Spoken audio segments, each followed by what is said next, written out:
मैंने तुम्हारी क्लबिंग की रिकॉर्डिंग नहीं करी क्या? बहुत अच्छी सब रिकॉर्डिंग करिए करिए। Recording stopped. ठीक है ना? आइए तो स्टार्ट करते हैं बच्चे चैप्टर पेमेंट अंडर जीएसटी। मुझे एक बात बताइए, जीएसटी में भी आप काफी आगे आ चुके हैं जिंदगी में। जीएसटी क्यों लगता है जी? क्योंकि ऐसा क्या कर देते हो आप? सप्लाई। किस चीज की सप्लाई? गुड्स और सर्विसेज। और जब आप सप्लाई कर देते हो, ये भी एक चैप्टर है जो हमने करना है, that what is the exact meaning of supply. Even goods का जल जाना भी सप्लाई बोला गया है जिंदगी में, तो वो तो देखेंगे। पर आप समझिए, जब आप सप्लाई करोगे तो आपको इनवॉइस इशू करना पड़ेगा। फिर हमने देखा था एक टाइम ऑफ सप्लाई होता है, इनवॉइस कब इशू करना होता है? टाइम ऑफ सप्लाई जब भी आ जाए तो इनवॉइस इशू करना होता है। याद आ रहा है ना टाइम ऑफ सप्लाई? हर एक ट्रांजैक्शन का टाइम ऑफ सप्लाई होता था। हाँ, मैं एक बार चैप्टर वो याद दिलाता हूं। टाइम ऑफ सप्लाई एक हमने चैप्टर करा था कि जैसे ही कोई भी ट्रांजैक्शन, आपने मुझे एडवांस दिया, मैंने थोड़ी सी सर्विस दी, ठीक है, तो ऐसे बहुत सारी चीजें होती है। ऑर्डर मिला, कुछ एडवांस पेमेंट आई, अभी डिस्कशन चल रही है, तो एक मेन होता है कि भाई इस ट्रांजैक्शन में टाइम ऑफ सप्लाई क्या है। So in case of goods time of supply क्या था? सर दो अंडर सेक्शन घाटी रहा और एक दूसरा था कि क्या नाम है, इनवॉइस डेट जो भी है और जब रिकॉर्ड हुआ है बुक्स में पेमेंट में, और फिर अंडर सेक्शन घाटी वाला इस पर जो भी अनक्लियर है इनवॉइस का सेक्शन 31 में बता रखा है। मैं बोलूंगा एक बार, टाइम ऑफ सप्लाई को हल्का सा रिवाइज करना जरूरी है पेमेंट से कनेक्ट करने के लिए। कोई भी ट्रांजैक्शन होती है उसका टाइम ऑफ सप्लाई होना चाहिए। टाइम ऑफ सप्लाई गुड्स का अलग था, सर्विसेज का अलग था। मैं गुड्स की बात करूंगा और गुड्स में लिखा था डेट ऑफ इनवॉइस या फिर date of payment, date of payment whichever is early. Payment हटा हुआ था तो सिर्फ और सिर्फ रह रहा था इनवॉइस। और अगर हमने दुकानदार पे छोड़ दिया तो वो इनवॉइस इशू नहीं करता था। तो सरकार बीच में आ गई थी कि हम बताएंगे आपको लास्ट डेट क्या होती है इनवॉइस की। कौन से सेक्शन में? Under section 31। तो ले दे के एक ही पॉइंट रह गया कि जब मैं इनवॉइस इशू कर रहा हूं या जब सरकार बता रही है। और सरकार कहती थी सामान निकालते ही इनवॉइस इशू कर दे, तो टाइम ऑफ सप्लाई तो तभी आ जाएगा जैसे ही सामान निकल जाए। याद आ गया आपको थोड़ा सा? और सरकार इतना इस पे फोकस क्यों कर रही थी टाइम ऑफ सप्लाई? क्योंकि जैसी टाइम ऑफ सप्लाई आएगा उसके नेक्स्ट मंथ पेमेंट करी जाती। पेमेंट तभी होगी when time of supply comes. समझ रहे हो? अभी मैकडॉनल्ड्स में अगर वो सामान बाहर निकल रहा है तो उसका टाइम ऑफ सप्लाई आ गया, और उसका टाइम ऑफ सप्लाई आ गया। अभी जितने भी बर्गर्स बिक रहे हैं, उसके बर्गर, फ्रेंच फ्राइज, व्हाटएवर, तो इसकी वो पेमेंट कब करेगा? अभी ये कौन सा मंथ है? जनवरी। 20 फरवरी को करेगा। Let me tell you the sequence. वो इस जनवरी के मंथ का GSTR 1 भरेगा पहले, मैकडॉनल्ड्स भरेगा मैंने क्या क्या बेचा 10 तारीख को, 10 फरवरी। फिर उसके पास एक रिपोर्ट बनकर आ जाएगी GSTR 2B, क्योंकि उसने जिससे प्रोक्योर करा, किसी ने सप्लाई करा। 2B याद है ना, ITC की डिटेल आती। और फिर वो फाइनल GSTR 3B भरता है 20 फरवरी को। 20 फरवरी को GSTR 3B भी भरी जाती है और 20 तारीख को पेमेंट भी करी जाती है। हाँ जी, सेम डेट पर। ठीक है, तो मैं एक छोटी सी बात आपको, क्योंकि मैंने अब इतना रिलेट करा दिया, तो मैं क्या ऐसे होता है कि 3 तभी जनरेट होगी जब आप पेमेंट कर दो? हाँ जी, 3B सबमिट ही नहीं होती जब तक आप पे नहीं करते। ठीक है, तो आप समझिए, अगर एक इंसान है मिस्टर ए, तो इसका मैं सीक्वेंस बता रहा हूं आपको ये। एंड लेट सपोज अभी हम लोग जनवरी में है ना बच्चे, तो ये GSTR 1 कब भरेगा? 10th of Feb। ये अगर मैं अपडेट कर दूं तो घबराइएगा नहीं, नोटिफिकेशन के थ्रू 11 फेब हो चुका, पर लॉ में जो लिखा हुआ 10 फरवरी है। फिर इसका GSTR 2B, ये एक डेट को जनरेट होता है 13 या 14 तारीख को होता है। ठीक है, तो मैं यहाँ पे बस ऐसे लिख देता हूँ 13th या फिर 14th of Feb। देन ये क्या भरेगा? GSTR 3B, ये भरेगा 20th Feb, और इसके साथ में पेमेंट चिपकाएगा और फाइनल रिटर्न सबमिट। पहली वाली जो है वो आउटवर्ड सप्लाई की है GSTR 1, दूसरी वाली क्या है? इनवर्ड सप्लाई है, और तीसरी वाली outward supply, inward supply, ITC का यूटिलाइजेशन, फाइनल पेमेंट। क्या आपको समझ आ रहा है क्या चल रहा है? तो ये पूरा का पूरा चैप्टर है रिटर्न का, देखेंगे। पर अब मुद्दे की बात यह है, मैं पेमेंट करूँ। आज क्या डेट है? बहुत अच्छी बात है, आज तो 18 है, तो लोग अभी 20 तारीख को पे करने की तैयारी कर रहे हो। 20 जनवरी आ रहा है, दिसंबर का तो सेटलमेंट यही होनी है, ठीक है? तो कैसे पेमेंट होगी? बैंक में जाऊं क्या? पैसे लाया हूँ, पैसे लाया हूँ, जीएसटी दे दो या कुछ है, मतलब जीएसटी सबमिट करना है, तो आप बैंक के पास भी जा सकते हो। इसको बोला जाता है, सुनते जाइएगा, ओवर द काउंटर पेमेंट। छोटा दुकानदार है तो सरकार ने ऑब्वियसली फैसिलिटी रखनी पड़ती है। ओवर द काउंटर पेमेंट का मतलब अगर 10,000 रुपये तक की जीएसटी है ना, तो आप बैंक में ब्रांच में चले जाइए, कैश जमा कर दीजिए, अपना GSTIN नंबर बता देना, भाई हमारे नाम से जा रहा है, ठीक है? लेकिन एक बात बताइए, अगर काउंटर जाऊंगा तो मेरे पास पहले डिटेल होगी, नहीं होगी? मेरे पास डिटेल होगी, मैंने कितना बेचा, तो उस हिसाब से मेरी लाइबिलिटी कितनी, मतलब ये तो डॉक्यूमेंट होंगे आपके, ऑब्वियसली ये सब तो बना हुआ है कि मेरा बेचा कितना, उस हिसाब से आउटवर्ड कितना आया, कितना मैंने IT से माइनस कर दिया, भाई 6,000 रुपये देने हैं, तो जब मैं जा रहा हूं 6,000 रुपये देने, तो मेरे पास बेस तो है ना एक चीज का। कोई पूछे why have you paid this, I have the working with me, और ऑब्वियसली वो वर्किंग मैं कहां पे सबमिट करूंगा? 3B में तो करूंगा ही ना, वो पे करूंगा, रिटर्न अपडेट होगी, तभी तो लायबिलिटी खत्म होगी। अब समझो ना, साथ में ही हो रहा है सारी चीजें। मुद्दे की बात ये है, अब मैं आपके साथ चैप्टर शुरू कर रहा हूँ पेमेंट ऑफ GST में। मेरे को आपको एडमिनिस्ट्रेटिव लेवल पे सिखाना है, ये चैप्टर टेक्निकल नहीं है, बस इसमें क्या हो रहा है, डेबिट क्रेडिट ये सारी चीज़ें आएंगी, कुछ हमने पेमेंट करनी है। और पेमेंट एक बता दी मैंने आपको बातों बातों में काउंटर पे, दूसरा GST की वेबसाइट गूगल पे कर दो पेमेंट अंडर GST, वो लिंक पे भेज देगा वो, ठीक है? अब अगर आप इंस्टा पे लॉगिन कर रहे हो तो ऑब्वियसली पहले आपका यूजर ID पासवर्ड मांगता है, ऐसे GST वाले में भी रजिस्ट्रेशन कराओगे तो वो होगा, वहीं पे पेमेंट के कॉलम होंगे, दिखा दूंगा आपको थोड़े बहुत अब, ठीक है? लेकिन अब बात टेक्निकल होती जाएगी, ध्यान से सुनिए। मिस्टर ए ने सप्लाई करे गुड्स और सर्विस, आप चाहे कैश पे करो चाहे क्रेडिट पे करो। आप कह रहे हो सर मैंने सामान बेच दिया, मुझको पैसे नहीं मिले, आपको पेमेंट तो तब भी करनी पड़ेगी ना उसके अगले महीने। किसको पे करा आपने? मिस्टर बी को। तो मिस्टर, आपके हिसाब से इन दोनों में से कौन सा बंदा GST में रजिस्टर्ड हुआ? ऑब्वियसली ए, तो ये ऑलरेडी टेकन द रजिस्ट्रेशन। तो वो कैसे पे करता है? जो जो पे करते हो ना उसके नाम फिक्स्ड है। आप क्या पे करोगे? या तो आप टैक्स पे करोगे, या तो इंटरेस्ट, या तो पेनल्टी, या फिर fees, TDS TCS, any other, इसके अलावा कोई कैटेगरी नहीं। क्लियर है जी? सर जी पेमेंट करने के लिए रजिस्टर्ड होना जरूरी है क्या? कैजुअल टेक्सुअल पर्सन बोल रहा है यार, हमसे तो पहले पैसे ले लेते थे। Casual taxable person NRTP, sir ji registration मिला नहीं, एडवांस पेमेंट करनी होती थी 5 दिन, याद आ रहा है? तो वो कह रहा है मैं कैसे पे करूंगा? सरकार की वेबसाइट पे जाके। तो सरकार ने बोला टेंशन मत ले, even if you are unregistered can make the payment on the basis of temporary identification. वहां पे लिखा भी हुआ टेम्पररी आइडेंटिफिकेशन नंबर के बेसिस पे एक्नॉलेजमेंट मिलती थी और वो था, ठीक है? तो ऐसा पेपर में आ जाए कि पेमेंट करने के लिए क्या रजिस्ट्रेशन जोड़िए, नहीं है sir. Even if you are unregistered, एक बंदा भाई साहब करोड़ों का काम कर रहा है, वो रजिस्टर्ड नहीं है, तो क्या आप उससे पैसे नहीं लोगे? उसको कोई ना कोई रेफरेंस नंबर भी होगा कुछ एडमिन इशूज़ के अंदर से निकाल के उसे नंबर दिया जाएगा और उससे पे करा जाएगा। क्लियर है? जैसे कि यहाँ पर एग्जाम्पल क्या बन रखा है, इनवॉइस है 10,000 का, CGST SGST। ये 10,000 को क्या बोला जाता था? Value of supply. 1,000 रुपये है, तो इसकी पेमेंट कब करनी है? 20th of in cash through cash ledger. मेरा आपसे सवाल जरूरी है क्या? कैश से करनी है तो आप यहाँ पे लिख सकते हैं कैश लेजर भी हो सकता है, और अभी लेजर क्या होता है बता दूंगा, या तो कैश लेजर या तो credit. If you have ITC use it. कहिए पहले यहाँ तक क्लियर है? आप नोट करोगे या आगे बढ़ाता जाऊँ?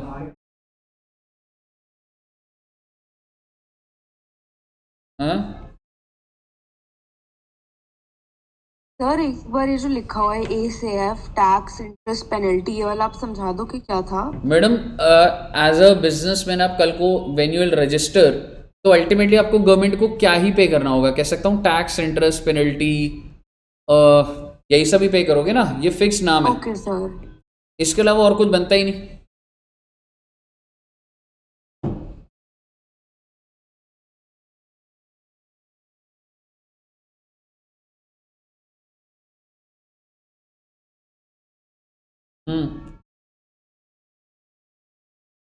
अभी तो स्टार्ट करेंगे।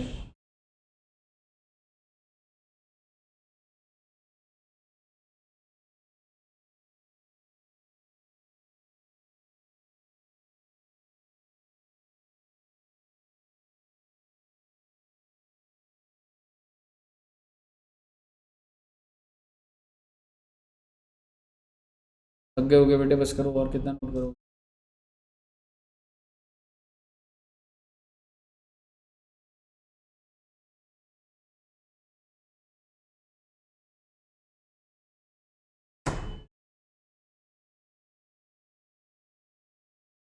हाँ? कल?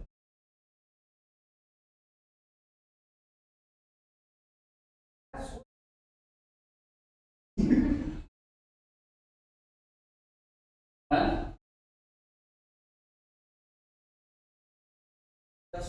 मौका ही नहीं, छोटे थे। तो आप ही सर आप नहीं, आई डू नॉट रिग्रेट। होगा नहीं, आपने सोच के करा सब कुछ, रो भी रहोगे तो बोल ही सकते। एग्जैक्टली।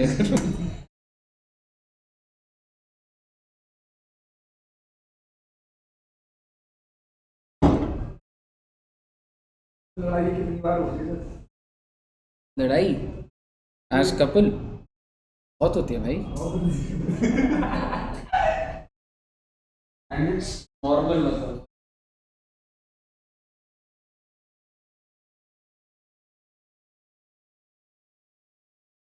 आपकी नहीं होती लड़ाई? क्यों होगी सर? हाँ? क्यों? नहीं होती लड़ाई? कुछ इंटरव्यू का संतान अच्छा। जो वगैरह तो रहता है। हाँ हाँ, आज ही तो हुई है लड़ाई।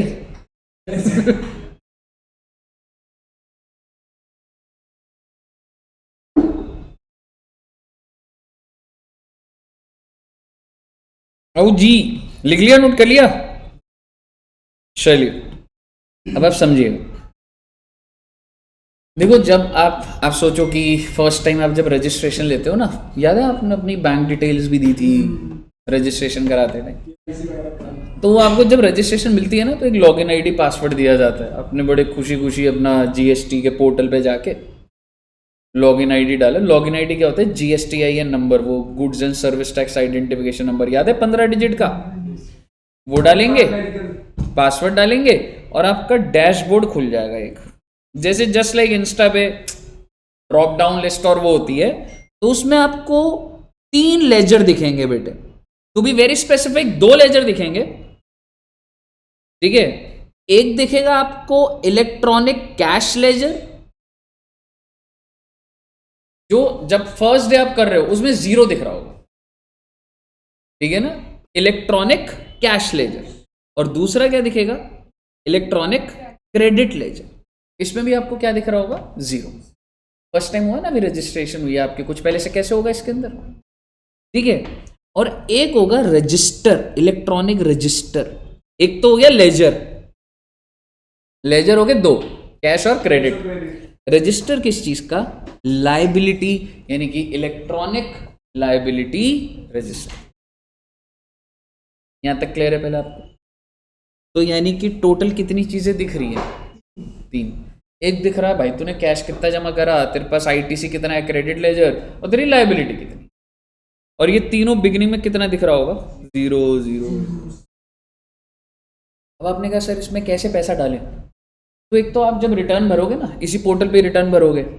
मान लो आप GSTR 1 भरते हो, ठीक है? मान लो आपने क्या भरा? GSTR 1 में क्या बताते हो आप?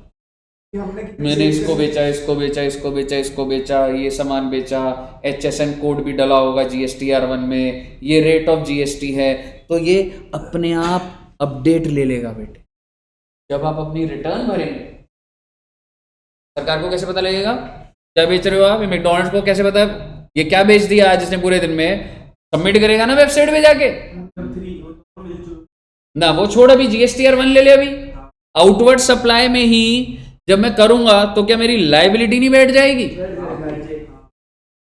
So when I file GSTR 1 my liability increase. Settle नहीं हुई है अभी, आप सुनते जाइए। आपकी लाइबिलिटी जो बढ़ रही है, जब वो इंक्रीज होती है तो उसको बोला जाता है कि वो डेबिट हो रही है, अकाउंट से रिवर्स है। जब अभी तुम पढ़ोगे मॉड्यूल के अंदर से तो तुमको दिखेगा लाइबिलिटी क्या हो रही है बेटा, डेबिट, दैट मींस इंक्रीज हो रही है। और जब आप इसको सेटल करोगे, कैसे करोगे मैंने वो नहीं दिखाया, तो क्या हो जाएगी वो क्रेडिट। तो मान लो मेरी लाइबिलिटी 100 से डेबिट हो गई, अल्टीमेटली मुझे इसको क्या कर देना है, 100 से क्रेडिट, और एंड में क्या आ जाना चाहिए, निल। बट अभी छोड़िए ना, आप कैसे होगा वो देखेंगे, पर आपको ये समझ आ गया GSTR 1 भरोगे तो ऐसे आ जाएगा। आगे सुनिए। सर जी GSTR 1 भर दिया मैंने, तो आपको लगा सर थोड़ा सा कैश जमा कर दे क्या? मैंने कहा भाई ITC भी तो देख ले। तो चलो कोई बात नहीं, देख लेते हैं। क्या मैं कह सकता हूँ GSTR 2 भी है? याद करो स्टेटमेंट, क्योंकि जिन जिन लोगों से मैंने खरीदा, जब वो अपनी GSTR 1 भरेंगे तो मेरा 2 भी अपने आप अपडेट होगा, और 2 भी अपने आप अपडेट होगा तो मेरा ITC ये स्टेटमेंट बढ़ने लग जाएगी। तो जब मेरा क्रेडिट बढ़ेगा, ITC बढ़ेगा, तो मैं बढ़ने को क्या बोल रहा हूं, क्रेडिट है। तो ये आपका एसेट, अकाउंट्स में तो आपको लगेगा डेबिट होना चाहिए, अरे वो अकाउंट्स नहीं चल रही ना ये। जब आपका ITC बढ़ रहा है तो क्या बोला जा रहा है, क्रेडिट हो गया, और जब ITC कम होगा तो क्या बोला जाएगा, डेबिट। क्लियर है ji? So supposingly how much is your liability and how much is your ITC? 60। Cash की कितनी जरूरत पड़ने वाली, 40। तो नाउ चैप्टर आता है कि सर अब इसको पेमेंट कैसे करें। वेबसाइट पे जाएंगे, कुछ चलान है, एक फॉर्मेट है स्पेसिफिक, चलान पहले भरा जाता है, फिर चलान के अगेंस्ट पेमेंट करी जाती है। तो वो क्या है मैं आपको बताऊंगा, बट आप समझिएगा। पहले कैश लेजर में पैसा जब हम जमा करते हैं तो उसको बोला जाता है डिपॉजिट। मतलब सर, मतलब आज के टाइम पे समझाना बहुत आसान है। तुम्हारा बैंक अकाउंट तुम्हें समझ आता है और पेटीएम वॉलेट समझ आता है, तो आप कह सकते हो कि एक तरीके से तुम्हारे को एक वॉलेट दिया हुआ है कैश लेजर, ठीक है। लेकिन कहीं आप ऐसा भी ना सोचिए, मतलब डिपॉजिट का मतलब तुमने सरकार को तो दे दिया। मान लो मैं अभी गया, मैं बोला वो भाई सरकार को ट्रांसफर करने हैं, ये QR कोड लिया, सरकार को ट्रांसफर कर दिया। बट सरकार को जो ट्रांसफर करे ना, अभी इसको मैं डिपॉजिट हूँ, अभी तक मैंने इसको रिटर्न से कनेक्ट नहीं करा, और अगर मैं चाहूं तो भी कि अभी वापस ले लूं सरकार से। ये there is a difference between deposit and payment. Payment होता है उसको भिड़वा देना कि ये पैसा वो वाला था, जब रिटर्न सबमिट का बटन दबेगा। आप समझिए, आपके बैंक अकाउंट से सिंपल सी चीज है, मान लो एडू जंक्शन के बैंक अकाउंट से मैंने SBI में पैसा डाल दिया है। SBI बोले तो मान लो सरकार का अकाउंट SBI में है, मैंने ट्रांसफर कर दिया है। कितने रुपए, 40। इसको बोला जाता है कि आपने क्या करा है, ठीक है जी। और आपके हिसाब से मैं कितना डिपॉजिट करूंगा,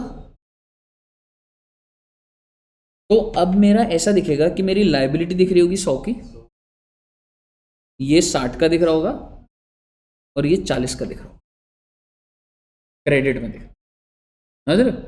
मैं GSTR 3 भी भरूंगा, 3B पे आ गया मैं।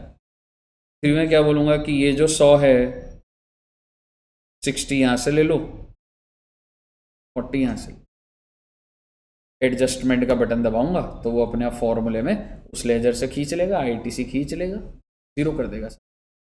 यानी कि ये 100 अपने आप क्रेडिट होकर 0 हो जाएगा जब रिटर्न सबमिट होगी, ये 60 अपने आप डेबिट हो जाएगा, 0 हो जाएगा, और ये 40 भी डेबिट होकर इसको पेमेंट बोला जाता है। भिड़वा देना, रिटर्न को फाइनल सबमिट कर देना, दैट इज कॉल्ड सब चीज़ें। तो आप ये समझिए कि मैं अगर 40 रुपये डाल रहा हूँ तो मेरे पास ऑलरेडी पहले से वर्किंग है कि जब मैं बटन दबाऊंगा तो शुरू हो जाएगा। ऐसा नहीं है मैं ऐसी अपनी मर्जी से डाल लूँ, कोई नुकसान नहीं है उसमें, वापस आ जाएगा। लेकिन एक बार जब पेमेंट करके वो जीरो हो गया, आप कहाँ से वापस लेगा भाई? अब तो फिर वो दूसरे प्रोसीजर होंगे, मे बी गलती से रिफंड मिले या कुछ, वो मतलब गलती से पे कर दिया वो है, समझ रहे हो? अब तो वो घुस गया, अब तो वो एब्जॉर्ब एक एडजस्ट हो गया एक लाइबिलिटी। आपको समझ आया? पहले अगर आपको समझ आया तो मेरा आपसे सवाल, जब कैश लेजर में डिपॉजिट करा जाएगा, कैश का बैलेंस बढ़ेगा तो क्या होगा, क्रेडिट या डेबिट? क्रेडिट। और जब खत्म हो जाएगा तो डेबिट। लाइबिलिटी बढ़ेगी तो और कम हो जाएगी तो क्रेडिट बढ़ेगा तो आईटीसी बढ़ेगा तो और आईटीसी कम हो जाएगा तो डेबिट।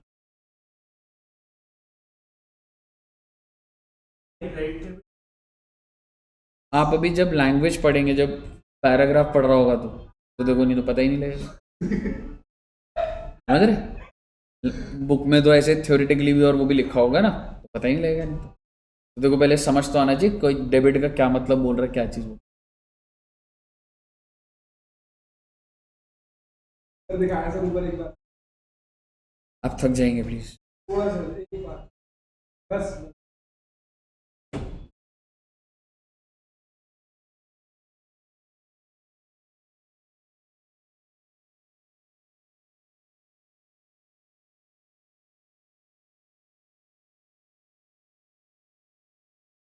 सर जो इलेक्ट्रॉनिक लाइबिलिटी लेजर है का आप समझा दोगे? बाकी तो समझ आ गया। लाइबिलिटी जब आपकी बढ़ती है तो डेबिट हो जाएगा। कैसे बढ़ेगी? जब आप GSTR 1 भरेंगे, आउटवर्ड सप्लाई देंगे, तो आपका अपने आप लाइबिलिटी रजिस्टर बढ़ जाएगा। ठीक है सर। एंड जब आप इसको सेट ऑफ कर देंगे तो वो ऑटोमेटिकली क्रेडिट हो जाएगा। ठीक है जी। तो यही ठीक बात है मैंने सर। दोबारा से लिखी हुई है कि डैशबोर्ड पे एक तो कैश लेजर होगा, एक क्रेडिट लेजर होगा और एक इलेक्ट्रॉनिक लाइबिलिटी रजिस्टर।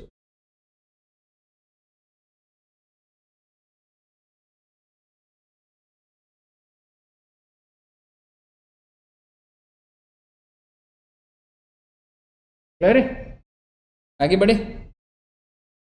ठीक है। तो एज अ टैक्स पेयर मैंने आपको जो बताया वो यहाँ पे लिखा हुआ है that you have to deposit tax, interest, penalty, fees और एनी अदर अमाउंट। यही तो अमाउंट है ना। तो आपका कैश लेजर क्या हो जाएगा? Credit. Step 2 is payment of tax, interest, penalty, और उस ऐसा करने से कैश लेजर क्या हो जाएगा? कम हो जाएगा। क्लियर है जी? अब मैं आपसे बात कर रहा हूँ कि भाई आप डिपॉजिट कैसे कर रहे हो। डिपॉजिट का मतलब समझ रहे हो? कैश लेजर में पहले क्रेडिट करवाना है ना मुझे, ठीक है? तो मैं कैसे करूँगा? तो आइए वो देखते हैं।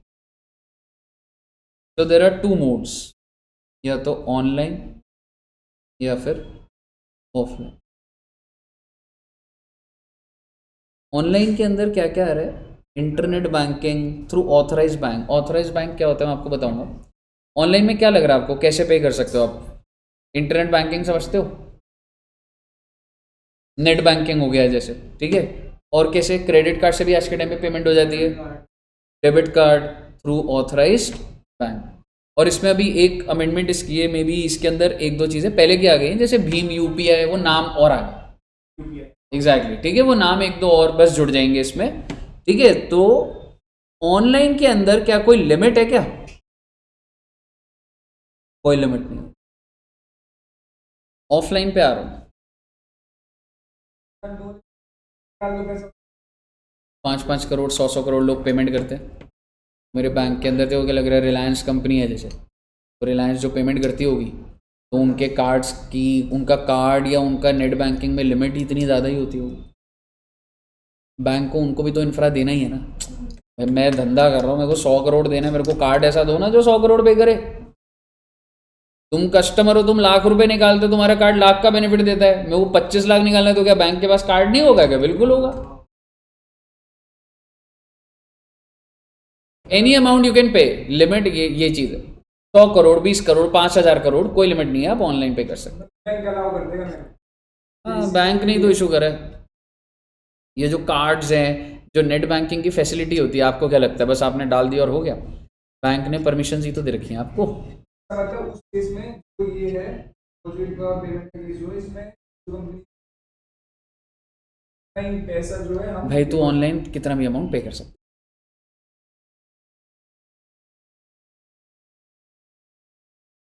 सर ऑफलाइन के एक बार अंदर पीडीएफ सर एक बार आप पीडीएफ स्टार्टिंग से दिखाओगे, एक बार बस स्क्रीनशॉट लेना था।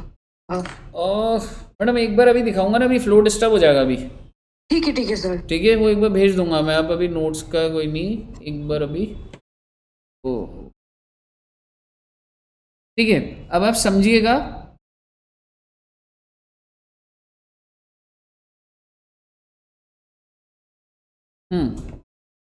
NEFT RTGS. अब आपको लगेगा सर ये भी तो ऑनलाइन ही होता है, बैंक जाना पड़ता है, समझ रहे हो? बैंक जाके, अब मैं भी बैंक में था और सिस्टम का मैंने देखा नहीं है, पर हाँ चेक भी लगता है, साइन होते हैं, मैंडेट फॉर्म होता है, ठीक है, तो जाना पड़ता है। तो ये इसलिए ऑफलाइन में लिखा हुआ है। एनईएफटी ये भी एक बैंक पेमेंट फैसिलिटीज होती है। तेरा जैसे जो अगर तेरा मान ले नेट बैंकिंग होगा ना, वहीं पे ही एनईएफटी ट्रांजैक्शंस भी होते हैं। हाँ, ये मतलब हर 30 मिनट में स्क्वायर ऑफ होती है ट्रांजैक्शन, से बहुत सारी चीज़ें होती हैं। तो बस नाम याद रखना है, एनईएफटी आरटीजीएस में कोई लिमिट है, दो it is coming under the category of offline, क्योंकि आपको जाना पड़ेगा, एक ऑफिस बॉय को भेजना पड़ेगा तुमको। मैं यहाँ से सारे फॉर्म्स वॉर्म भर दूंगा, सबमिट कर दूंगा, डिमांड डाल दूंगा, फिर वो जाएगा, वो कहेगा भाई ये पेमेंट हमने डाली है, आगे थ्रू करवा इसको, ठीक है ना? तो एनईएफटी आरटीजीएस पुराने टाइम का चल रहा है, तो जो कस्टमर जुड़ा हुआ बंद तो नहीं कर सकता ना फैसिलिटी। और एक होता है ओवर द काउंटर, याद है आपको? यहाँ पे लिमिट है अप टू 10,000 पर चालान पर tax period by cash, cheque, demand draft. ऐसा मत सोचिए सिर्फ कैश है, चेक के थ्रू पे कर रहा हूँ, ओवर द काउंटर ही तो हो रहा है वो। डिमांड ड्राफ्ट है, ऑनलाइन थोड़ा बोल दूंगा उस चीज को।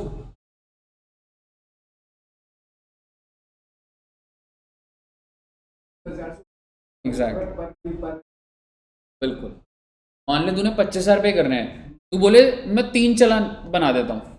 मतलब जैसे क्या होता है चालान, अभी आपने समझा नहीं है, चालान क्या होता है? एक फॉर्म होता है, जैसे आप वो होता है ना पेन स्लिप, जाके चेक जमा करते हो तो एक स्लिप होता है ना, ऐसी जीएसटी पे करने के लिए पहले एक फॉर्म है PMT 05, अभी आएगा नीचे। आपको अगर पेमेंट करनी है तो एक फॉर्म भरना होता है PMT 05, इसको बोला जाता है चालान फॉर्म। पहले ये फॉर्म भरा जाता है, ठीक है ना?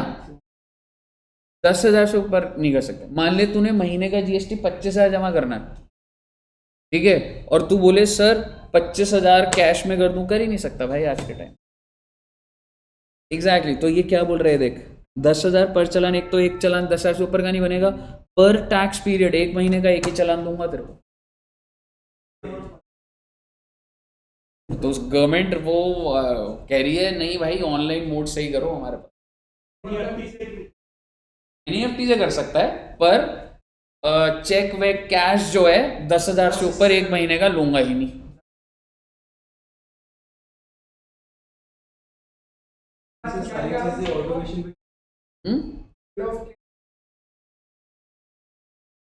डिमांड ड्राफ्ट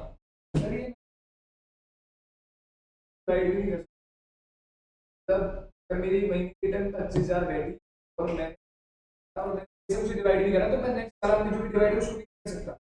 तेरा 25,000 है, तू 10,000 का एक चालान बना दे, बाकी ऑनलाइन कर दे या एनईएफटी आरटीजीएस कर दे।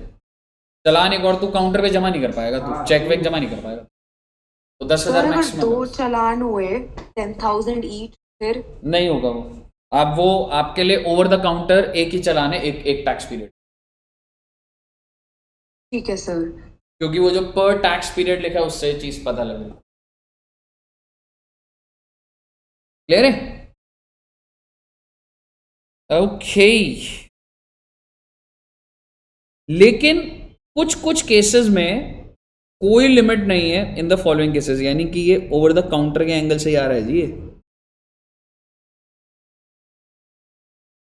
गवर्नमेंट डिपार्टमेंट्स, गवर्नमेंट डिपार्टमेंट कह रही है मेरे को 5 लाख रुपए कैश जमा करना, कर दो जी, 5 लाख का चेक कर दो जी, गवर्नमेंट डिपार्टमेंट के लिए अलाउ। या फिर person notified by the commissioner, पहले एक पॉइंट ये होता है। फिर होता है deposit to be made by PO और any other officer authorised during investigation enforcement to recover outstanding dues.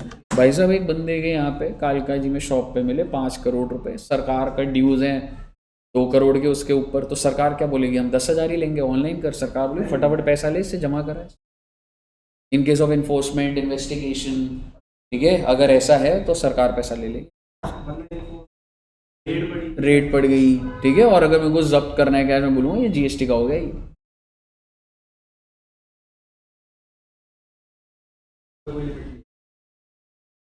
Over the counter में मैंने आपको 10,000 लिमिट बोली, बट इन केसेस में कोई लिमिट नहीं। In case of government department या फिर पर्सन नोटिफाइड, ये फर्स्ट पॉइंट कह सकते हैं। Second, any other officer authorised for investigation और इन्फोर्समेंट या फिर to recover the outstanding due. Sir ji एक बंदे का बहुत लंबा आउटस्टैंडिंग ड्यू चल रहा है, 2 करोड़ यहाँ पड़े, तो पकड़ लो सर उस पैसे को। क्लियर है? नहीं आऊंगा जब उस पर तो बात करूँ। मतलब वो बोल रहा है कि अगर पीओ किसी बोल रहा है कि पेमेंट करो तो फिर उसकी कोई लिमिट नहीं है जी। पीओ के थ्रू कोई पेमेंट हो रही है, वो बोल रहा है पेमेंट करो इतनी, तो उसकी कोई लिमिट नहीं है, यानी बिल्कुल कहिए साहब जी, क्लियर है?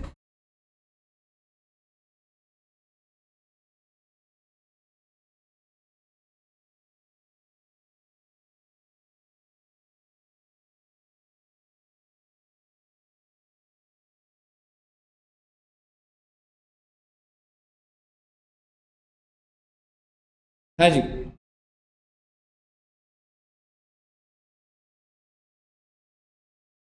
यहां तक डन है, पेपर में आ जाता है, इसी के ऊपर हो सकता है 2 नंबर का आ जाएगा। दोबारा से आते हैं पेमेंट करने के लिए। पेमेंट मतलब वही डिपॉजिट जैसे आप कर सकते। सबसे पहले हमें क्या करना होगा बच्चे, तो ये सिर्फ आज के टाइम पे ई चालान है, मैनुअल चालान है ही नहीं। आप सीधा चले गए बैंक, वहाँ भी चालान दे दोगे, आपको पता नहीं है क्या। आप अपनी कैफ़े जाइए, अगर इंटरनेट नहीं है तो जाइए, PMT 05 फॉर्म खोलिए, उस फॉर्म को डाउनलोड करिए, उसमें टाइप करिए, निकाल कर आइए उस फॉर्म को। PMT वहाँ नहीं मिलेगा आपको, बैंक में बोलो PMT 05 दे दो, पेन से नहीं भरा जाएगा, कंप्यूटर से ही भरा जाएगा। मतलब भर तो सकते हैं, लेकिन जनरेट हम खुद ही करके लेके जाएंगे उसके बाद, ठीक है नहीं लेगा नजर। सिर्फ और सिर्फ इलेक्ट्रॉनिक चालान होगा यार, सीधी सी बात है, समझो आप रजिस्टर्ड हो, PMT 05 आपके लॉगिन आईडी में पड़ा है, उसमें से कॉलम भी ऐसे हैं, इंटर करते हैं, जब कॉलम होगा सबमिट होगा, समझ रहे? वो नहीं है ना, मतलब तू सोच रहा है कि वो कैसे टाइप करूंगा मैं, तेरे रजिस्ट्रेशन के अंदर ही वैसे प्रॉपर कॉलम, जैसे कॉलम होता है फर्स्ट नेम सेकंड नेम, जैसे जोमेटो में भी लिख रहे हो, ठीक है ना, वो वाली चीज़ है। PMT 05 है, टाइप करेगा, अगला आएगा, अगला आएगा, हो जाएगा। हाँ मतलब तुम वो सोचा वो नॉर्मल जैसे CA वाला फॉर्म हो गया, कोई हो गया, प्रिंट करके हाथ से भर रहे हो, वो नहीं है। आपके लॉगिन आईडी में जैसे जोमेटो के अंदर फर्स्ट एड्रेस सेकंड एड्रेस है सारा। तो सबसे पहले आपको क्या करना है, जेनरेट चालान। जेनरेटिंग चालान क्या होता है, मैं गया, मैंने अपने नाम वाम सबमिट कर दिया। अच्छा, जब मैं जनरेट करूंगा मैं क्या बताऊंगा कि मैं GST पे कर रहा हूँ, CGST IGST डिटेल दूंगा, पे नहीं कर रहा हूँ, सिर्फ उसमें बेसिक डिटेल भर रहा हूँ। जैसे आप ये कह सकते हैं अपना नाम, month, value of the supply, value of supply भी नहीं, सॉरी बोलना नहीं चाहिए मुझे, वैल्यू ऑफ सप्लाई उसको कोई लेना देना नहीं है। वो कहेगा भाई CGST पे करना है, LGST पे करना है, IGST करना है, क्या पे करना है, वो अमाउंट डालूंगा, फिर वो पूछेगा कैसे पे करेगा भाई, मैंने बोल दिया ओवर द काउंटर। तो अगर 10,000 के अंदर है तो ओवर द काउंटर में कोई दिक्कत नहीं होगी उसको, ओवर द काउंटर करा, सबमिट का बटन दबा दिया, I have not paid it, सिर्फ चालान को जेनरेट करा। अब उस चालान पे लिखा हुआ है कि ये बंदा ये लेकर आएगा, वहीं पे लिखा है ओवर द काउंटर, और अगर वो ऑनलाइन होता तो वहां ऑनलाइन लिखा होता। पेमेंट नहीं करी है मैंने, पेमेंट नहीं करी है मैंने, डिपॉजिट हो गया नहीं, सिर्फ और सिर्फ चालान जेनरेट हो रहा है। आप चालान जनरेट करने के बाद पे ही मत करिए, कुछ कोई दिक्कत नहीं। पहले चालान जनरेट होता है, फिर इस चालान के अगेंस्ट पेमेंट करी जाती है। पेमेंट का मतलब पहले चालान जनरेट हुआ, फिर डिपॉजिट होगा ना पैसा, वो होगा। 15 दिन की वैलिडिटी होती है, आप 15 दिन में जा सकते हैं, इसके अगेंस्ट पे कर सकते हैं। 15 दिन तक अगर आपने इस चालान के अगेंस्ट पेमेंट नहीं करा, ये चालान इनवैलिडेटेड हो जाएगा। ध्यान से देखिएगा, आ रहा हूं उस पे। On successful generation of challan, CPIN, that is common portal identification number, ठीक है, is created.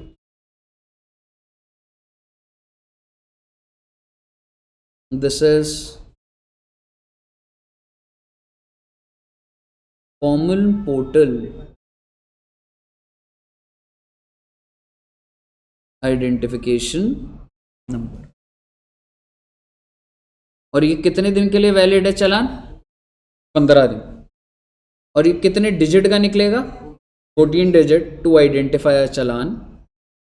Deposit is not made here. तो आई होप आपको फर्स्ट पॉइंट क्लियर है। और मैं फॉर्म भी लिख देता हूं यहां पर, PMT05।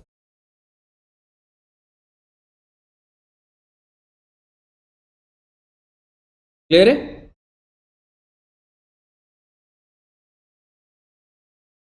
कुछ नहीं है, क्लियर है जी। नेक्स्ट इज, अब आप इसके अगेंस्ट पेमेंट करेंगे। अब आप चालान लेके गए, बैंक के पास गए, ये लो जी चेक ले लो। प्रैक्टिकल वैसे देख लेते ना चेक वाला, ये लो जी चेक ले लो, ओवर द काउंटर लिखा भी हुआ था, 6000 का चेक है, मैंने जमा कर। ठीक है ji. So once payment is successful, उसी टाइम नहीं आएगा, एक और नंबर आएगा, हमने चेक दिया है, जब वो क्लियर हो जाएगा, जब सरकार के बैंक अकाउंट में चला जाएगा। क्यों? तुमने पे टू में सरकार का नाम नहीं लिखा होगा क्या? लिखोगे ना, ठीक है। तो तुम जब सरकार के अकाउंट में चला जाएगा तो एक नंबर क्रिएट होगा, that is CIN number, that is challan identification number. आपने क्या बताया, चालान लेके नहीं, दोबारा जनरेट कर दे चालान में, और जब उसके अगेंस्ट आप पेमेंट कर दोगे तो एक और नंबर जनरेट होगा, चालान आइडेंटिफिकेशन नंबर, और ये आपको बैंक देगा, और ये 17 डिजिट का होगा। 14 डिजिट तो पहले से CPIN का है, 3 नंबर बैंक रेफरेंस कोड होता है, क्योंकि अब बैंक ने पेमेंट रिसीव करी तो बैंक भी अपना कोई आइडेंटिफिकेशन नंबर देगा उस चीज को, तो 3 डिजिट लग जाएंगे। सो payment is made, CIN generate हो गया, मतलब पेमेंट हो गई। पेमेंट का मतलब सरकार के पास पैसा क्रेडिट, डिपॉजिट का सीधी मतलब क्या?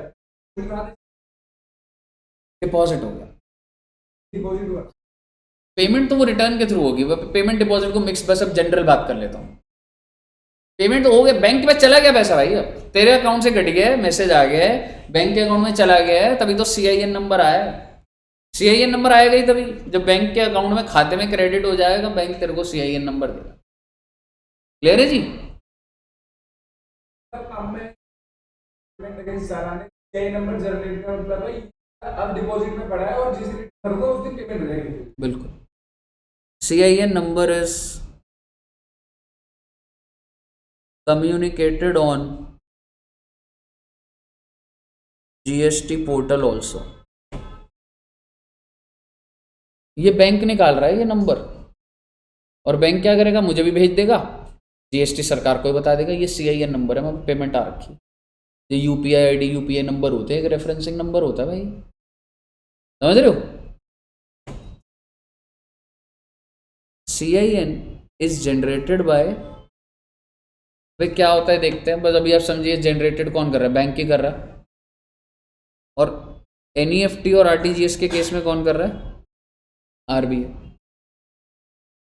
ठीक है जी। और मैं आपको एक चीज बताता हूँ, NEFT RTGS, और यहाँ पर कंफर्म करूंगा बात, UPI पेमेंट भी इधर ही RBI ही करता है, उसके लिए अभी मत लिखिएगा, मैं आपको मैसेजेस पे कंफर्म कर दूंगा बात, ठीक है। क्योंकि एक और पेमेंट थी, IMPS भी होती है एक, IMPS सुना आपने? इमीडिएट पेमेंट सिस्टम होता है, मतलब अगर मैंने तुम्हारा अकाउंट, अब आज के टाइम पे तो और बेटर हो गया, ऐसी आइडिया आपको बताता हूँ। आपने देखा अगर मैंने आपके अकाउंट में पेमेंट करनी है तो पहले बेनिफिशियरी ऐड करना होता है, करा है कभी? देखो मेरे को तेरे बैंक अकाउंट में पैसा डालना है, कैसे डाल सकता हूँ? आज के टाइम पे तो यूपीआई और वो हो गया, लेकिन अगर मुझे 6 लाख रुपए डालना है, कैसे डालूँ 6 लाख रुपए? बैंक से करना पड़ेगा, मतलब मेरे पास नेट बैंकिंग है, मैं अपना लॉगिन करूँगा, मेरे को तेरी बैंक डिटेल डालनी पड़ेगी, ठीक है? वो बैंक डिटेल डालूंगा, फिर वो 30 मिनट्स में बेनिफिशियरी ऐड होता है, बैकएंड में वेरीफाई करा जा रहा है कि मैं तेरा अकाउंट और वो सही डाला है ना, ठीक है? पर आज के टाइम पे आप देखोगे पेटीएम में ही मैं आपका बैंक अकाउंट नंबर डाल सकता हूँ, सीधा ट्रांसफर। तो बेसिकली इतना ग्रो होता जा रहा है बैंकिंग स्ट्रक्चर। तो ये कुछ पुराने सिस्टम्स भी हैं कि एनईएफटी आरटीजीएस के केस में बस आपको याद क्या रखना है, सीआईएन कौन जनरेट करेगा? आरबीआई, ठीक है ji. When payment is actually received by the authorise, पैसा मिल जाएगा तभी करेंगे भाई, समझ रहे हो? And credited to the relevant government, government का जो भी अकाउंट है उसमें क्रेडिट हो चुका। क्या ये सब क्लियर है? CIN is communicated by the authorized bank to the taxpayer as well as goods and service tax network. CIN generation means electronic cash ledger आपका क्या हो गया? CPIN से कुछ नहीं होता, CPIN तो चालान जनरेट है।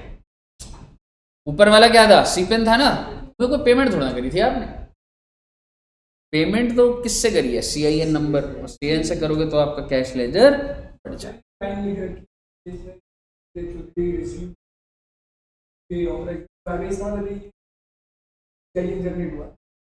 हाँ तो ठीक है, बिल्कुल।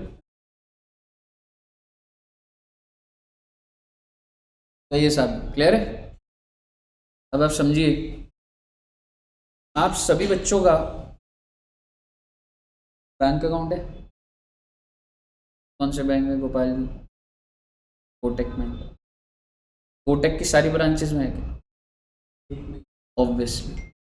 ऐसी सेंट्रल गवर्नमेंट पूरे देश से CGST ले रही है, तो उसने भी अकाउंट खुलवाया होगा, सेंट्रल गवर्नमेंट का भी अकाउंट होगा ना, तो वो सारे कोटक महिंद्रा में अकाउंट खुलवाया। उसने जितने भी बैंक्स हैं, एक तो आप समझिए, बैंक्स कौन से बैंक कह रहा हूँ मैं उनको? Authorise bank. बोलोगे ऑथराइज क्या होता है? जब सुनिए आप, जब GST स्टार्ट हुआ तो GST नेटवर्क है, मैं सेंट्रल गवर्नमेंट, स्टेट गवर्नमेंट सबको लेकर आए कॉमन इंटरफेस पे। क्या आपके बैंकिंग सॉफ्टवेयर चेंज नहीं कराने पड़े होंगे मुझे? ये सबके अकाउंट खुलेंगे, वो अकाउंट का ये फॉर्मेट होगा, पैसा एक्सचेंज कैसे होगा, फॉर्म्स क्या होंगे, GST के लिए कोई जाएगा तो तुम्हारे को क्या नॉलेज होनी चाहिए। अगर आप वो बैंक हैं जो मेरी बात मान गए तो आप ऑथराइज टू कलेक्ट हैं, अगर आप नहीं है तो आप बाहर रहिए। आप कई बार होता है ना, हम पेमेंट कर रहे होते हैं, सर वो बैंक का नाम ही नहीं आ रहा होता, वो है कभी होता है ऐसा? अच्छा बैंक हो तब भी होता है कभी कभी। जैसे शायद से जब मैं इनकम टैक्स की पेमेंट करता हूँ तो येस बैंक नहीं आता उसमें। अगर मेरे को इनकम टैक्स पे करना है ना, अपना 25,000 पे कर रहा हूँ, 30,000 पे कर रहा हूँ, आता ही नहीं इनकम टैक्स, येस बैंक का ऑप्शन ही नहीं आता नेट बैंकिंग। तो उसने उस सिस्टम में डाल रखी है, may be it is not aligned with the software solutions, तो दे आर नॉट। हाँ, वो ट्रांजैक्शन कहीं भी स्क्वायर ऑफ होगी नहीं होगी, कहाँ अटक जाएगी नहीं पता, अभी वो एक रूट नहीं बना हुआ। तो ऑथराइज बैंक वो होते हैं जिन्होंने सारी बातें आपकी मान ली हैं कि हमारे system software as per GSTIN, as per government जो भी है अपडेटेड। पहली बात तो SBI मान लो एक ऑथराइज बैंक है, SBI ने बोला सर आप हमारा ऑथराइज है, आप हमारे अकाउंट, तो सरकार ने क्या SBI के हर ब्रांच में जाके अकाउंट खुलाया होगा? एक जगह पे खुला, और उसको क्या बोला जाता है? Electoral focal point branch. आप SBI हो, तुम्हारी 4,000 ब्रांचेज है, मैं 4,000 ब्रांच में थोड़ा अकाउंट खुलाऊंगा? मेरा अकाउंट है CP में, पूरे इंडिया लेवल पे जितनी भी कलेक्शन SBI में आ रही होगी वो CP में जाके रूट होके हिट होगी।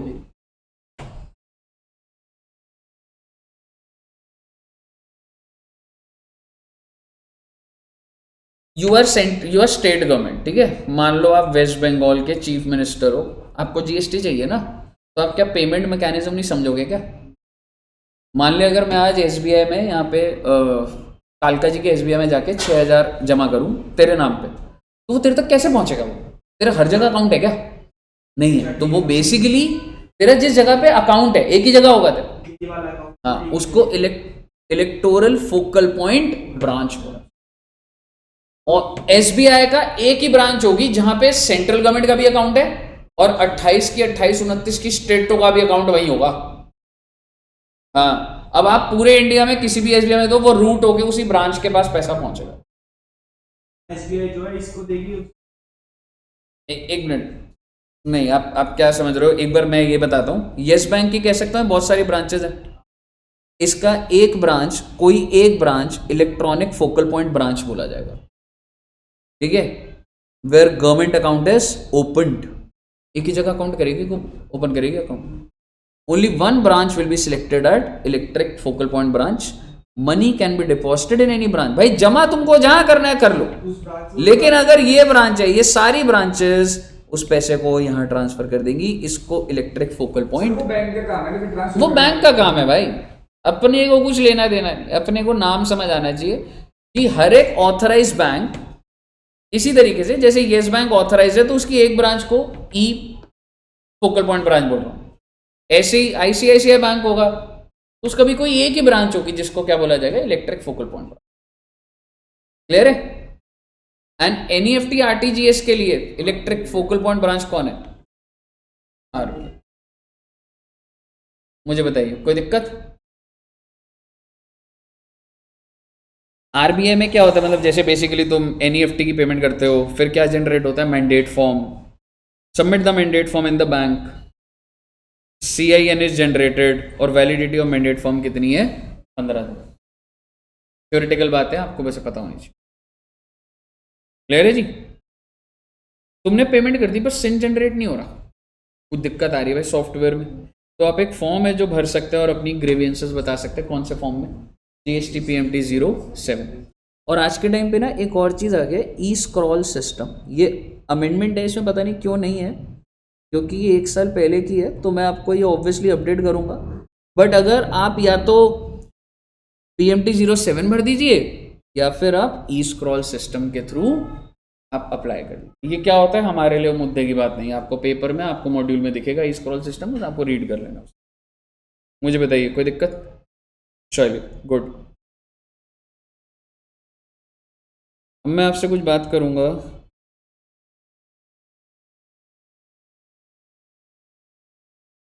एक बात बताओ, ये जो मैकडॉनल्ड्स है, तुम्हारे हिसाब से कौन कौन से टैक्सेस पे करता हो? CGST, IGST करता हूँ? चांसेस तो कम है, क्योंकि दूसरे, अगर मैं यूपी में भी हूँ तो मैं यूपी के मैकडॉनल्ड से सामान मंगा लूंगा। बट मान लो कि हो गया, इंटरेस्टेड हो सकता है, नहीं हो सकता? एक दुकान हो सकता है कि पे करे, ठीक है। तो एक सिस्टम है पे करने का, एक फॉर्म है, ऐसे सामने एक ऐसा टेबल खुलकर आता है और आपको क्या पे करना है, आप उस कॉलम में लिखते हो मैं ये पे करने के लिए आया, समझ रहे हो? तो बेसिकली 2 चीज़ें होती हैं, एक होता है मेजर हेड और एक होता है मेजर हेड। क्या है major head? Is IGST, CGST, SGST, UTGST and compensation cess. Fixed है। मैं आपको अगर गूगल पे अभी फॉर्मेट ऑफ PMT 07 है वो दिखाऊंगा, तो उसके अंदर ऐसे ही दिखेगा, जैसे पेपर में से लिखा होगा। मान लो ये एक फॉर्म है और उसके अंदर ये टेबल बना हुआ है वाला सारा। तो एक होता है मेजर हेड। मेजर हेड कितने हो गए? टैक्स के नाम हो गए। माइनर हेड क्या है? टैक्स पे करना है, इंटरेस्ट पे करना है, पेनल्टी पे करनी है, फीस पे करना है, या फिर अदर। ये होता है माइनर हेड। यहाँ पे लिखा भी हुआ है दिस इज माइनर हेड, और ये ऊपर वाले मेजर हेड। इसलिए ऊपर ये माइनर नहीं लिखा हुआ था, because these are major head, this is. ठीक है जी। आपके हिसाब से मैकडॉनल्ड्स कौन सा मंथ का मान लो है? अजय, कौन सा लेजर है? तो मैकडोनल्ड से बोला यार मुझे ना 5,000 रुपये पे करना है और CGST पे करना है, तो मैं कौन से कॉलम में जाऊं? सर ये 5,000 क्या पे करना है? टैक्स पे करना है। तो इस कॉलम में 5,000 टाइप कर दूंगा ना। सर SGST पे करना है, हाँ भाई करना है 5,000। सर कुछ लेट पेमेंट का इंटरेस्ट है, हाँ यार 100 रुपये सरकार को इधर भी देना है, यहाँ पे 105 रुपये देने हैं। सर इंटरेस्ट रेट की कोई पेमेंट, IGST की, हाँ भाई IGST भी पे करना था, टैक्स 8,000। ये गलती से ये है ना, आप समझ रहे हो ना, IGST यहाँ से शुरू होना चाहिए, ठीक है ना। तो 8,000, तो जो जो आपको पे करना है ऐसे कॉलम में डाल दिया, वो टोटल यहाँ पे अपने आप सम टोटल पकड़ रहा होगा उस चीज़ का, इसका भी टोटल होगा यहाँ पे, इन सब चीज़ों का टोटल, और फिर यहाँ भी टोटल आ जाएगा। समझ गए ना क्या बोल रहा हूँ? ये सारे माइनर है, मेजर हेड है टैक्स के नाम, माइनर है तेरे वही tax, interest, penalty, fees, any other. ठीक है जी। तो ये PMT 05 में ही जब होता है, वैसे बस मुझे बस इतना मैं करना चाहता हूँ, यहाँ पे IGST हटा ही दूँ तो सही है। ये वाला IGST को अब यहाँ डाल दीजिए ना, ठीक है ना, एग्जैक्टली। और टोटल यहाँ पर आ जाएगा, करने को टोटल इन सबका टोटल भी कर लो, फॉर्मूला बन जाएगा, वहाँ टोटल आ गया। इस वाले कॉलम का भी टोटल डाल दो, समझ रहे हो, वो तो हो जाएगा ना। अब सवाल ये है, पेपर में ये आता है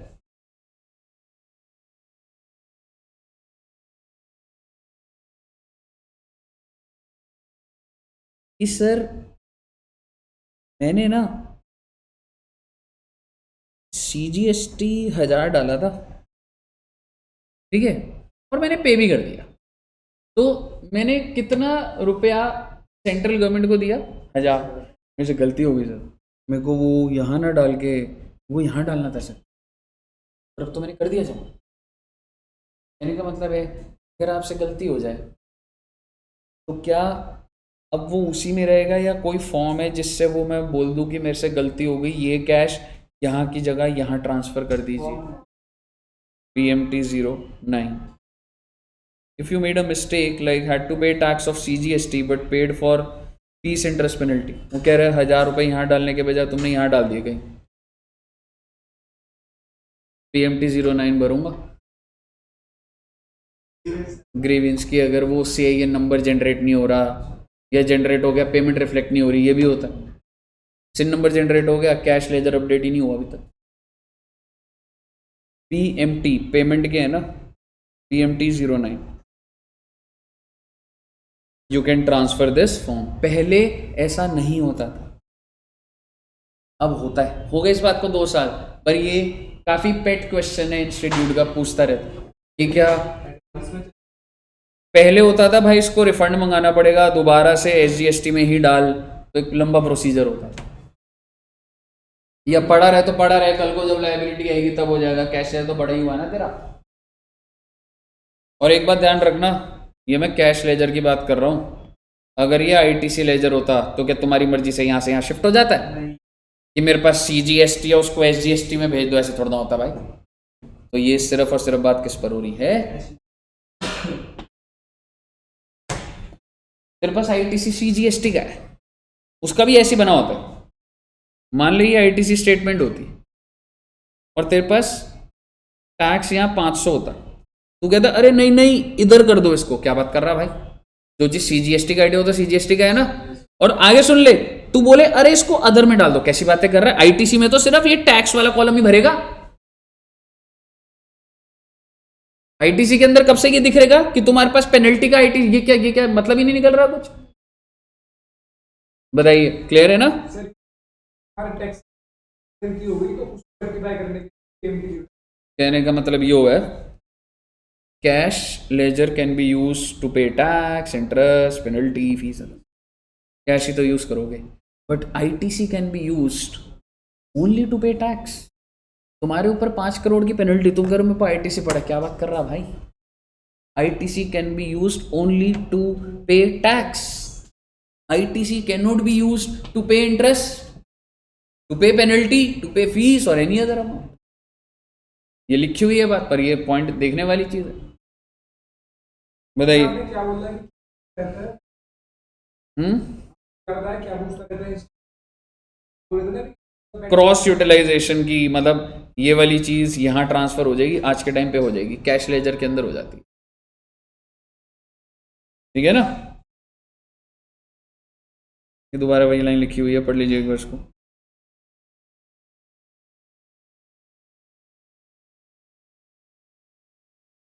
अभी मैं ही पढ़वाऊंगा आपको, आप चिंता ना कीजिए, ये पढ़ लीजिए।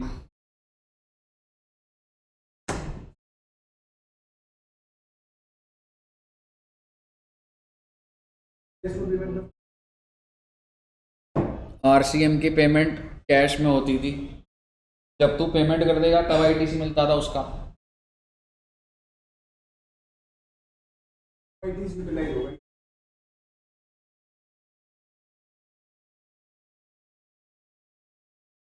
आगे सुनिए। आपने पैसा जमा कराया, जब आप पैसा जमा कराते हैं तो आपका कैश लेजर क्या होता है, क्रेडिट इन डिपॉजिट। और कैश लेजर के अंदर कहाँ करा है ये तो फर्दर आगे देखने वाली बात होती है ना, कि मैंने टैक्स में करा, इंटरेस्ट में करा, पेनल्टी में करा, सीजीएसटी, एचजीएसटी, आईजीएसटी, सेस। आपने जमा करा तो क्रेडिट होगा लेजर। आपको लगा नहीं यार मेरे को पैसा वापस लेना है, अभी गलती से हो गया, रिफंड चाहिए, अभी तक पेमेंट खत्म नहीं हुई नहीं थी ना, उनके बैंक में तो चला गया, देखो सीआईएन तो बन गया, अभी तो जमा बोलूंगा। चालान तो ऐसे ही फाड़ दो, कौन पूछ रहा है चालान, तो वेबसाइट पे जाके फॉर्म भरो, छोड़ दो उसको, कोई पूछ थोड़ा ना रहा। सीआईएन जनरेट हो गया, कैश लेजर बढ़ गया, बहुत अच्छी बात है। मुझे लगा मुझे वापस चाहिए, तो मैंने क्लेम रिफंड, मुझे मिला नहीं है, मैंने क्या करा है, क्लेम करा, तो मेरा जो कैश लेजर है ना डेबिट हो जाता है, मुझे मिला भी नहीं, डेबिट कर दिया उसको। और अगर क्लेम फंड रिजेक्ट हो गया तो दोबारा से क्रेडिट कर दे। मैं आपको इसमें इतना बताना चाहता हूँ, you have not actually received the money, if you are claiming वो तो ही डेबिट कर देता है सिस्टम। तो उसने मान लिया कि पैसा गया, एग्जैक्टली, रिफंड नहीं हुआ तो वापस बढ़ा, नहीं हुआ तो वापस बढ़ा दे। ले रहे जी, कोई दिक्कत? Very good manner of utilisation, बहुत बार करा दिया ही मैंने, हालांकि करेंगे इसकी प्रैक्टिस। लेकिन सबसे पहले कौन सा आईटीसी यूज होता था? जीएसटी पहले खुद से होगा, एग्जैक्टली, फिर कोई भी सीक्वेंस में, कोई भी सीक्वेंस, सीजीएसटी पहले खुद से, फिर आईजीएसटी, फिर ये पहले खुद से फिर आईजीएसटी और आईजीएसटी। 86B याद आ रहा है, कुछ कराया था मैंने, कर चुके हम, लेकिन यहाँ पे बस नाम लिखा हुआ है, क्योंकि पेमेंट में जब आप पढ़ोगे तो ऐसे ही दिखेगा बस, 99% of the output tax liability. मतलब आईटीसी यूज कर सकते हैं, 1% पे ही करना बिल्कुल।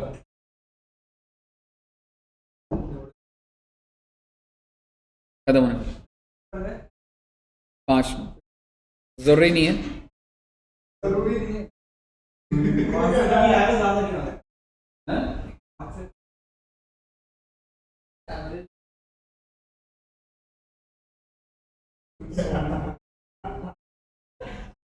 You can't break it. Yes, don't even try. You never know. You never know. बना लोगे आप। क्या कह रहे हैं, बीटी से ज्यादा मुश्किल है, ठीक आएगा लेवल ऐसा नहीं। तो बाहर क्या है? बंदे ये देश आसान देश डिग्री पढ़ते भी नहीं है। सोचते देश में, हाँ बस आप वो ध्यान रखना कि वो पूरा तो हमें डिग्री पढ़ना लेवल उधर भी बढ़ रहा है, हाँ, तो उधर भी हमें पढ़ना पड़ेगा ठीक से हो जाए। ठीक है। अब एक बात समझिए सर जी, पिछले महीने की, बस खत्म होना है 5 मिनट में, इनफैक्ट खत्म ही है। 50 ये जो इंटरेस्ट वाला है ये मैंने आपको अलग से कराना है, अलग से मतलब जो कल क्लास लूँगा उसमें कराऊंगा। इसके अंदर एक बहुत ही अजीब सा पॉइंट आया हुआ, इसके ऊपर मॉड्यूल ने एग्जाम्पल नहीं बना रखा।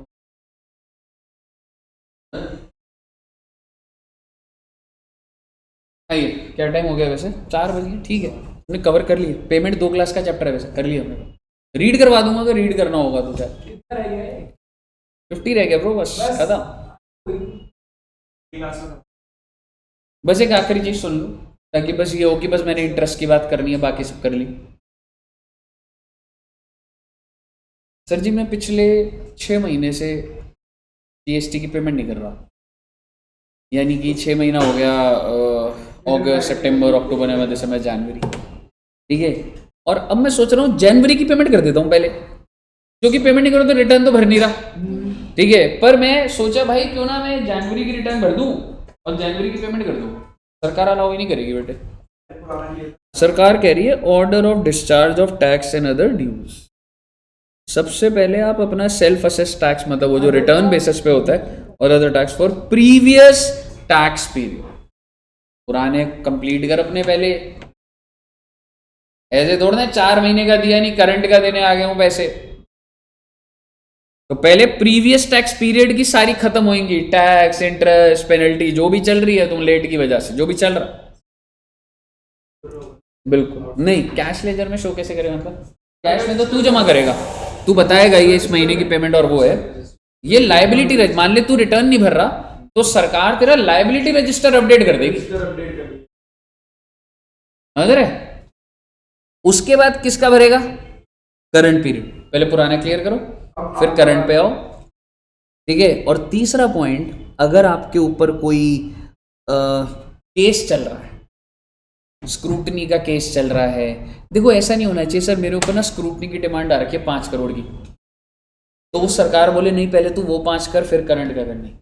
जो ये जो जब स्क्रूटनी होता है प्रोसीडिंग्स चल रहे हैं आपके ऊपर, जैसे आपका केस फंसा हुआ है किसी महीने का और उसके लिए आपकी हेयरिंग्स चल रही हैं, और मान लिया उस पर ऑर्डर आ भी चुका है कि तूने 5 करोड़ देने हैं, पर मैं उसको आपके रेगुलर वर्क से डिस्टर्ब नहीं करूंगा, वो अपना ऑर्डर है, वो आपको पे तो करना चाहिए, कर दोगे तो सही है, नहीं है तो ब्याज तो लगी रहा है उस पर, लेकिन उसको मैं बीत। तो थर्ड सीक्वेंस क्या है? एनी अदर अमाउंट जो payable including demand determined under section 71 and 74। ये आपके कोर्स पे नहीं है, 73 होता है मिस्टेक की वजह से कोई डिमांड ऑर्डर निकला हुआ या फिर फ्रॉड की वजह से निकला हुआ। तो हमें नहीं करना तो फिर सीक्वेंस है ब्रो। करवाना तो हमें करना ले यार सुन, तेरी इसके हिसाब से 4 करोड़ की डिमांड है, 1 करोड़ है, 1 करोड़ 6 करोड़ देने। मान ले तूने टोटल पे कितने करे? 5 करोड़। सबसे पहले क्या मानूं? सबसे पहले वाले हो गए, फिर ये हो गए, फिर बचा हुआ कितना रह गया? This is how government will apply your money. ठीक है, 2 पहले वही होंगे। हाँ। बस तू करंट में नहीं आ सकता, पहले देखो प्रीवियस वाले क्लियर। करेक्ट, सही है, सही क्लियर है। पेमेंट चैप्टर पूरा को पूरा आप रीड कर सकते हैं, लेकिन जैसे ही सेक्शन 50 स्टार्ट हुए छोड़ देना बेटे उसको। सेक्शन 50 इंटरेस्ट का है कि अगर आप लेट करते हैं तो क्या चीज़ होगी, वो आपने नहीं करना। इसके अलावा आपको कुछ भी करने की जरूरत नहीं। सर इनवॉइस और कंपोजिशन कराए ना इससे पहले बस।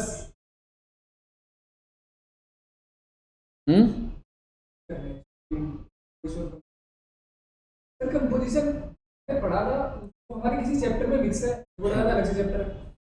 कॉम्पोजिशन तेरा मिक्स्ड है चैप्टर 3 है चार्ज में। चार्ज अंदर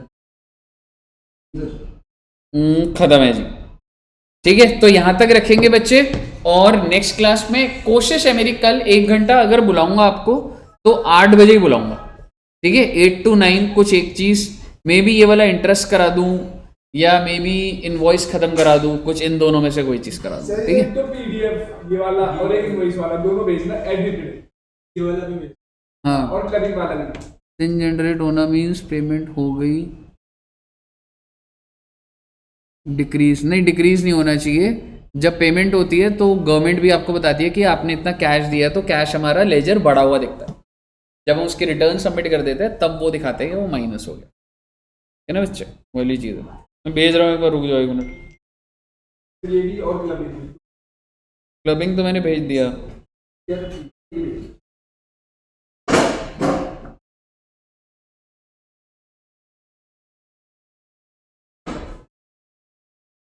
कल के लिए तो यार AS 19 भी है, कुछ ना कुछ तो कराऊंगा तो खत्म। सर है अभी क्या हुआ? के बारे में कुछ सर के मजे है भाई। बस गाते हैं घूमते रहते कोई तो है भाई, कोई तो होगा सर, कोई तो यार जाके पैसेंजर फोटो है। डाल रहे हैं, अकेले ही जाते हैं घर से तो होगा वही तो है, पर सर बताते नहीं। तो कभी नहीं कर रहे भैया, कोई तो है क्या? ये तो धोखा हो जाएगा क्या नाम है? पहला कर चुके हैं या फिर आपको पता नहीं है? मेरा रेट चल रहा सर का, सब कुछ घर वालों को भी नहीं पता ना, आपको पर्सनल लाइफ जी रहे हाँ, हो सकता है भाई, वो ऐसे हैं। वो जब केस के बाहर गए होंगे ना तभी पर्सनल जी सकते हो तो हाँ, वो मतलब ऐसे इतना छिपा के जी सकते हैं वो जिंदगी में। लेकिन कुछ ज्यादा के बाद भी ऐसे पहन घर में तो पता होगा।